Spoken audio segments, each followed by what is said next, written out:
अरे थांबा थांबा, काय झालं कसं झालं सगळं सांगतो. आपला ब्लॉग आहे ना, मग सगळं समजेल तुम्हाला. तर मित्रांनो, संघर्ष 11 खर्डीवाल्यांच्या नाईट टुर्नामेंट होते आणि त्यामध्ये आपली दहीगाव टीम तर भन्नाट फॉर्मला होती. बॅटिंग बॉलिंग एवढी जबरदस्त करत होते ना, एकच नंबर. हे बघा, संख्याबाईंनी ना भाई माऊलच बनवलेला. पहिल्याच बॉलवर बॅट्समॅनची बॅट टोलल्याने आपण ही क्वार्टर फायनलची मॅच जिंकलो आणि त्यानंतर लगेचच मॅच चालू होणार होती MCC यांच्या विरुद्ध जय महाराष्ट्र खर्डी स्टेशन. हाही क्वार्टर फायनलचा सामना होता आणि हा एकदम हाय व्होल्टेज होणार होता हे आम्हाला पहिलेच माहीत होतं, कारण की जो हरेल तो बाहेर जाणार आजचं क्वालिफायर. आणि शेवटी जय महाराष्ट्र खर्डी स्टेशन जिंकली आणि MCCला बाहेर पाडावं लागलं. आणि यामध्ये काहीतरी त्यांची वादावादी झाली आणि मग काय जोरात हाय व्होल्टेज ड्रामा चालू झाला. जवळ 1 तास कोणच ऐकत नव्हता. हा जोरात राडा. आता मला तर कळालंच नाही कोण कोणाला काय बोल आणि कशावरून आणि काय चालू.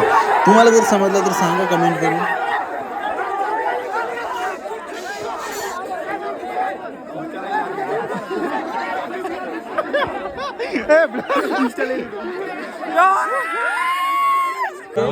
एक माणसाने ना आमचे आवाज 4 बॉल 4 6 मारलेले. कोणी 4 बॉल 4 अल्बक्स शेख. साजिद अशी अल्बक्षी मजा घेत होता. आणि त्यानंतर पुढची मॅच लागलेली आहे आपली दहीगावची आणि त्यांच्या विरुद्ध होते जय महाराष्ट्र खर्डी स्टेशन. काय होणार होतं, आपण जिंकलो आणि फायनलमध्ये एंट्री केली. आणि त्यानंतर मॅच लागणार होती आपली रत्नागिरीच्या ओपन टीमसोबत. आपलाही जल्लोष भाई तिथं फुल होता. त्यानंतर आपली मॅच लागली ओपनच्या टीमसोबत. आपल्याला कोणताही आयकॉन दिला नव्हता. आपण एका वेग संघाने ती ओपनची टीम होती.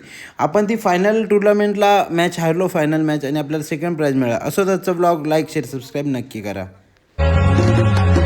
कोणाच्या बसमध्ये नाही हो बात दाखवतो अवकात भरतो